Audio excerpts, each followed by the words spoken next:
মুসলমান আরো কত নিয়ামত দিয়েছেন তুমি তার বুঝো নাই। এই পরিপূর্ণ মানুষ বানানোর পরে আপনাকে আমাকে আমার আল্লাহ ইচ্ছে করলে হিন্দুর ঘরে জন্ম দিলে পারতেন, ইহুদির ঘরে জন্ম দিলে পারতেন, খ্রিস্টানের ঘরে জন্ম দিলে পারতেন, তিনি তাও করলেন না। জন্মসূত্রেই আমাদেরকে মুসলমান বানিয়ে দিলেন, কিছু কথা শোনার সুযোগ করে দিলেন। মা আলিশা মাহবুদের দরবারে মাহবুদের শিখানো কালেমা দিয়ে চিৎকার করে সবাই পড়ি আলহামদুলিল্লাহ।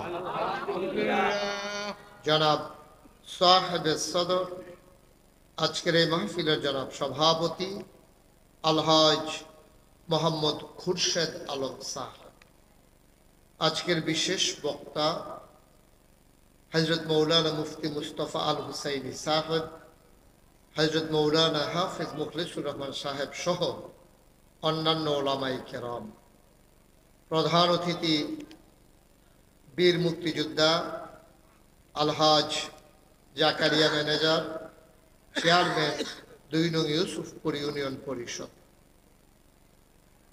আজকের অতিথি হিসেবে থাকার কথা এবং যার নাম দেওয়া হয়েছে আমার হৃদয়ের খুব কাছের মানুষ। আমি সৌদি আরব যখন সফরে গিয়েছিলাম মাহফিলে, যিনি বিশাল ভূমিকা রেখেছেন সেই আয়োজনে, সাংবাদিক মোহাম্মদ রুস্তম খান, নিউজ 24-এর রিয়াদ সৌদি আরবের প্রতিনিধি এবং সভাপতি প্রবাসী দেবিদ্বার ফাউন্ডেশন সৌদি আরব, বিশেষ অতিথিবৃন্দ, আমন্ত্রিত মেহমানবৃন্দ, যিনি দাওয়াত দিয়ে আমাদেরকে নিয়ে এসেছেন, মাদ্রাসার সম্মানিত প্রতিষ্ঠাতা ও পরিচালক হাফিজ মৌলানা আল আমিন মোল্লা, উপস্থিত অন্যান্য ওলামায়ে কেরাম, মুরব্বিয়ানে আজম, কলিজার টুকরা যুবকেরা, পর্দার আড়ালের আমার মা ও বোনেরা, সবার প্রতি আমার আবারও আন্তরিক সশ্রদ্ধ সালাম। আসসালামু আলাইকুম ওয়া রাহমাতুল্লাহি ওয়া বারাকাতুহু। আমার এই এলাকার যারা বাসিন্দা, আমার কলিজার টুকরা যুবকেরা, তোমরা দয়া করে একটু ভিতরে চলে আসো। রাস্তায় একজন লোকও থাকার দরকার নাই, একটু চলে আসো দয়া করে। সবাই ভিতরে চলে আসেন, যারা দাঁড়িয়ে আছেন রাস্তার পাশে আসেন, একজন লোকও দাঁড়িয়ে থাকেন না। জি, সবাই একটু চলে আসেন, ভিতরে অনেক জায়গা আছে এখনো। আমি লম্বা সময়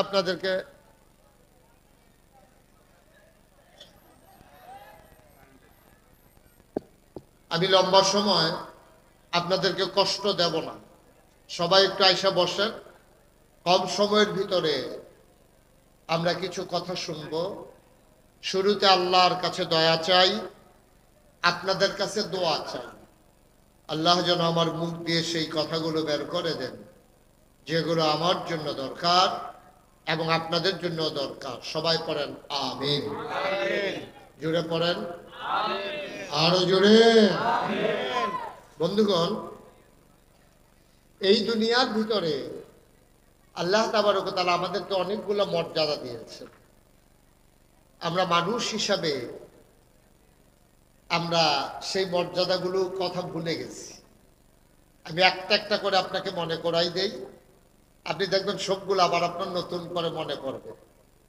আল্লাহ তাবারক ওয়া তাআলা, আমরা এখানে যারা আছি, রাস্তায় যারা দাঁড়িয়ে আছে, দোকানপাটে যারা আছেন, যারা এখানে আমরা যারা আছি, ইচ্ছে করলে তিনি যদি মনে করতেন, আমি নাগাই শেরপীর সাহেব, মুশতাক ফয়েজি এবং আমরা যারা এখানকার আসাতাজায়ে কেরাম, যারা এখানকার সব মানুষ আছি, আমাকে সহ আপনাদের সবাইকে আল্লাহ যদি চিন্তা করতেন যে আমাদেরকে মানুষ না বানাইয়া তিনি পশু বানাবেন, গরু, ছাগল, জন্তু, জানোয়ার, ওনার এই ক্ষমতা আছে নাকি নাই?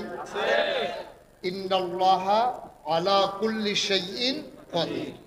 আল্লাহ হচ্ছেন এমন আল্লাহ, সকল কিছুর উপরে যার ক্ষমতা। খুব খেয়াল করে শুনবেন। আমি এই জন্য বলছিলাম সবাইকে এদিকে চলে আসেন, কথা তো শুনেন না।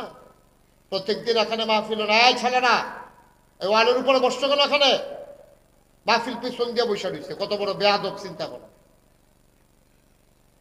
আপনারা কেউ দেখেন না এটা?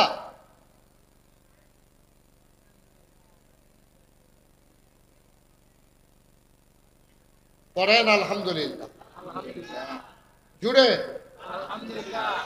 যেই কথাটা বলতেছিলাম, এই ক্ষমতা, সকল ক্ষমতা কার? এটা কি মুখের কথা না অন্তরের কথা? আমরা বিশ্বাস করি সব ক্ষমতা যার হাতে, তিনি হচ্ছেন আল্লাহ। ইনিল হুকমু ইল্লা লিল্লাহ। ক্ষমতা শুধুমাত্র আল্লাহ। আমরা যে ক্ষমতা দেখাই, আমার দেশের মন্ত্রী এমপি, আমার দেশের রাজনৈতিক নেতৃবৃন্দ, আমার দেশের আমলা কামলা এবং অনেক ক্ষেত্রে ওলামায়ে কেরাম, আমরা যে ক্ষমতা দেখাই, এই ক্ষমতার মালিক আমরা না। সকল ক্ষমতার মালিক যিনি, তিনি কে? আল্লাহ। আসলে সবাই একটু জবাব দিয়েন। আমি লম্বা সময় আপনাদের কাছে তো ফ্যান দিয়ে আপনি এমনি ঘুরে রাখলে বসেন দিচ্ছেন কীর্তন ফ্যান, এবার আরো করে গুল হইয়া বইছে মোটামুটি, যেন আর একটা ফোটার বাতাসও যেন নাই। হ্যাঁ, ওয়াজ করি আমি, ফ্যানের বাতাস খায় তারা। কারবার দেখো, এটাও বেশি কিছু কইলাম না। হ্যাঁ, আরেকটু পিছনে যান। হ্যাঁ, আরে ফ্যান ঠিক রাখো, তার আরে পিছিয়ে যেতে কইছি। এই এটার একটু সরাইলে তো, এটার যখন লাগিয়া দেখা, এটার লাগে কি বিয়ে ফাঁস করুন লাগবো? হ্যাঁ ঠিক আছে, মুরব্বী বসেন। ঠিক আছে, পড়েন আলহামদুলিল্লাহ। কথা হয়েছিল আমরা যেটা পড়ি সবাই মিলে জোরে পড়বো, বলেন আলহামদুলিল্লাহ। যেই কথাটা বলতেছিলাম, খুব খেয়াল করে শুনেন। তাহলে আমরা আমাদেরকে, আমি আমাকে সহ আপনারা যারা আছেন, সবাইকে মানুষ বানাইছে কে? আল্লাহ। এই আল্লাহ যদি মনে করতো যে আমরা এখানে যারা আছি কাউরে আল্লাহ মানুষ বানাবেন না, তিনি জন্তু জানোয়ার বানাই দেবেন, পারবেন না? ক্ষমতা নাই? ক্ষমতা আছে। মানুষের মাঝ থেকে জন্তু জানোয়ার বানাইছে, এই ক্ষমতাও তো আল্লাহ প্রমাণ করে দিছে, প্রমাণ করে দিছে। সুতরাং আমাদেরকে আল্লাহ মানুষ বানাইলেন, গরু বানাইলেন না, ছাগল বানাইলেন না। শুধু এই কথাটা যদি আপনি মনে করেন, তাহলে আল্লাহর শুকরিয়া আদায়ের দরকার আছে নাকি নাই? 50 টাকা একবার 11 গ্রাম বাজারও আপনারা হাওলাত দিছে।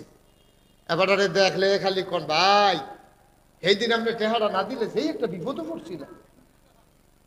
আপনার কথা কেমনে শুকরিয়া আদায় করে শেষ করতাম। আপনি সেদিন করতে আল্লাহ ফেরেস্তা হিসাবে আপনারা নামাইছে, আপনিও 50টা টেহা দিছিলেন, আমি আটকা পড়ে গেছিলাম গা। 50টা হাওলাত দিছে, একবারে না, একবারে না হাওলাত। আপনি আবার টেহারা দিয়ে ওলাইছেন। এরপরে আপনি এবার এত প্রশংসা করেন যে আল্লাহ আপনার এই জন্তু জানোয়ার না বানাইয়া মানুষ বানাইল। আলহামদুলিল্লাহ ঘরেও কইতেন চারটিখানি কথা মনে করছে, যেমন তেমন কথা মনে করছেন, চারটিখানি কথা। মুসলমান মন দিয়ে শুনো রে ভাই, মানুষ করে বানানোর পরে তিনি ইচ্ছে করলে চোখের জায়গায় চোখ রেখে তিনি আমার দৃষ্টি শক্তি কেড়ে নিলে পারতেন। হাতের জায়গায় হাত রেখে হাতগুলাকে তিনি লোলা বানাই ফেললে পারতেন।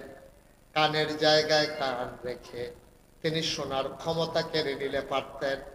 তিনি আমার পায়ের জায়গায় পা রেখে আমার হাঁটার ক্ষমতা কেড়ে নিলে পারতেন। তিনি তাও করলেন না। আপনাকে, আমাকে, আমাদের সবাইকে আমার আল্লাহ পরিপূর্ণ সুস্থ মানুষ বানিয়েছেন। পড়েন আলহামদুলিল্লাহ। যে লোকটা একটা পাও নাই, আপনি পাওয়ালা মানুষ বুঝবেন না। আপনার আল্লাহ দুইটা পা দিছে, তো পায়ের মর্যাদা কত, আপনি যে পা আছে এটা বুঝবেন না। যে একটা পাও নাই, একটা বাঁশের ইয়া বানায় অথবা স্ট্রেচার দিয়া যে লোকটা রাস্তায় হাঁটে, এবার আরে জিগাইয়া নো তোমার যে একটা পাও নাই কিরকম লাগে। এবারে অনেক সময় কাইন্দা দেয়, কলা পানি কেমনি দৌড়াইয়া ফুটবল খেলতে আছে, আর আমি ভালো করে হাঁটতে পারি না। আরে না রে, নাই হইতো না, একটা ফাও নাই দেখা আপনারা কুদির ফরে ফরে হাহুতাস আপনার দুধে পাও আছে, আপনি বুঝেন নাই, গুরুত্ব আপনি বুঝেন নাই। আপনি একদিন কানে কানে একটা অন্ধ মানুষকে জিজ্ঞেস করেন, ভাই তুমি যে চোখে দেখো না কেমন লাগে, এবারে দেখবেন আপনি আঞ্জা দিয়ে ধরে রাখবো, ভাইও এই কথাটা কই আর আগুনটা জ্বালাইয়েন না, আমি তো কিচ্ছু দেখি না, আপনি তো সব দেখেন, আমার বউয়েরও আমি চিনি না, কথা কইলে বুঝি এটা যে আমার বউ, তাহলে আটটা গেলে মনে করি কেডা একটা যায়, বেড়া না বেডে এটাও জানে। চিন্তা করে দেখেন আল্লাহ তাবারক ওয়া তাআলা আমাদেরকে কত নিয়ামত দিচ্ছে, কত নিয়ামত, সুবহানাল্লাহ বলবেন না? মুসলমান আরো কত নিয়ামত দিয়েছেন তুমি তার বুঝো নাই। এই পরিপূর্ণ মানুষ বানানোর পরে আপনাকে আমাকে আমার আল্লাহ ইচ্ছে করলে হিন্দুর ঘরে জন্ম দিলে পারতেন, ইহুদির ঘরে জন্ম দিলে পারতেন, খ্রিস্টানের ঘরে জন্ম দিলে পারতেন, তিনি তাও করলেন না। জন্মসূত্রেই আমাদেরকে মুসলমান বানিয়ে দিলেন। একটা লোক হিন্দুর ঘরে জন্ম নিয়ে যদি মুসলমান হইতে চায়, তার যে কি দুঃখ, বাপ বিল্লা লাউন লাগে, মা থাকতেও ডাক দিতে পারে না, বাপের সম্পদ এই বাপের পুত, অংশ পায় না ধর্ম চেঞ্জ করার কারণে। যেমন তেমন কথা মনে করছে, আপনি জন্মসূত্রেই মুসলমান হয়ে গেছে, এই জন্য আপনি মুসলমানের গুরুত্ব বুঝেন না। মুসলমান মুসলমান করে বানানোর পরে আদম আলাইহিস সালাম থেকে ঈসা নবী পর্যন্ত যে কোনো একজন নবীর উম্মত আপনাকে আল্লাহ বানাইতে পারতেন, কিন্তু আল্লাহ তাও করলেন না। দয়া করে মায়া করে এমন একজন নবীর উম্মত বানাইলেন, যেই নবীর উম্মত হওয়ার জন্য সব নবী রাসূলরা পর্যন্ত পাগল ছিল, ঠিক কিনা? আপনি চাওয়াও লাগে না, আপনার আদর করে আল্লাহ শেষ নবীর উম্মত বানিয়ে দিয়েছে। কোন শুকরিয়া আদায় করবেন আপনি, কোন শুকরিয়া আদায় করবেন?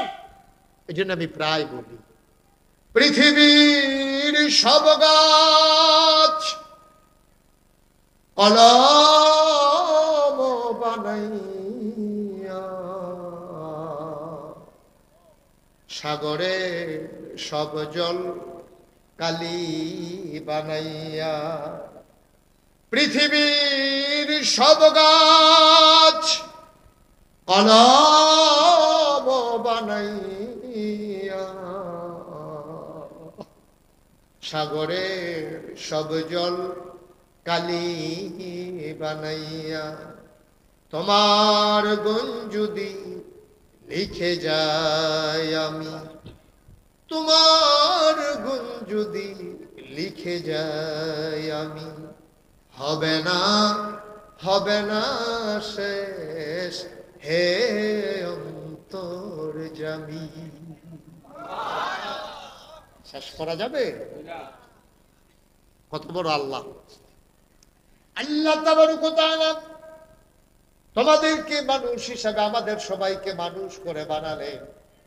ও ভাই, কোনদিন আমরা একটা ছাগলকে বলি না তুই ছাগলের মতো ছাগল হ, কারণ ছাগল জন্মগতভাবে যে ছাগল এটাই যথেষ্ট। আপনি মোটা তাজা হবে, বড় হবে, জব করে ফেলবেন। গরুকে কোনোদিন কেউ বলে না তুই গরুর মতো গরু হ, কারণ গরু এমনিই গরু। কিন্তু মানুষ যদি অমানুষের মতো আচরণ করে, সবাই মিল্লা কয় তুই মানুষের মতো মানুষ হ, ঠিক কিনা? কয় নাকি কয়? তাইলে বুঝা গেল প্রকৃত মানুষ নরমালি হয় না।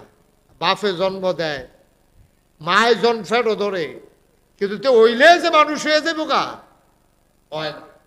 অনেক মানুষের দেখবেন করতে মানুষ নামের কলঙ্কতে দেখো অমানুষ হয়েছে, কয়নি কথা বলে কয়নি, পুরা আছে ভাব আছে অন্য মানুষের মতো হইতে, তারে অমানুষ কয় গেরে, তারে কয় কিরে মানুষ নামে কলঙ্ক হয়েছে, এই কথা কিরে কয়? তার কি হাত একটা কম নাকি?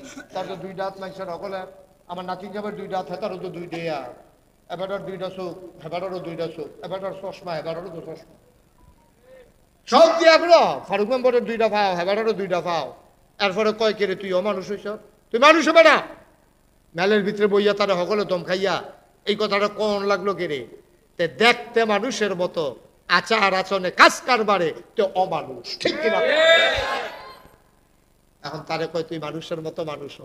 তাইলে বুঝা গেল ওই মায় ফেরো ধরলে বাপে জন্ম দিলে মানুষ হয় না, ঠিক কিনা? কন দেখালে মানুষের মতো দেখতে হইলে মানুষ হয় না, মানুষ তাকে বানাইতে হয়। আর এই বানানোর জন্য মারকাজুল হুদা তাহফিজুল কোরআন মাদ্রাসা, ঠিক কিনা বলবেন? দেখছেন কয় বছর মাইয়াফান, এটা মাইয়াফান তো ডরে কাঁপতে কাঁপতে হইতে জীবনের কথা। তাই দূরে একটা মাইয়া কি সুন্দর করে ইংরেজিতে বক্তৃতা দিয়ালাও। এটা কি খেলা কথা মনে করছেন আপনি? এটা কি আপনি মনে করছেন? এটা বলতে চেষ্টা করলে আপনিও পারা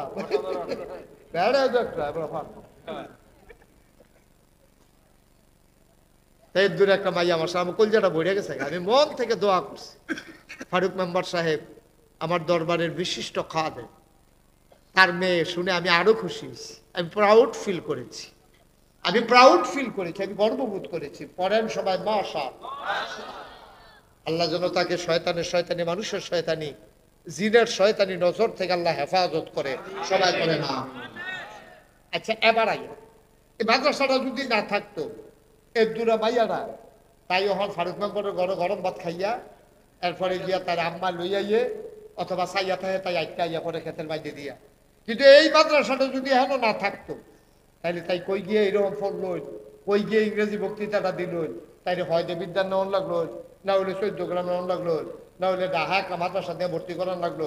ওখানে এই মাদ্রাসাটা হওয়াতে আল্লাহ ওই মানুষ বানানোর একটা কারখানা বানাই দিছে। বড় ভাগ্যবান, বড় ভাগ্যবান আপনি। মাদ্রাসাটা হওয়ার কারণে ওই যে অমানুষরে মানুষ বানানো, ওই জন্ম দিছে একটা পশু, ছাগলের যেমন একটা বাচ্চা, গরুর যেমন একটা বাচ্চা, শিয়ালের যেমন একটা বাচ্চা, জন্ম দিছে মানুষের একটা বাচ্চা।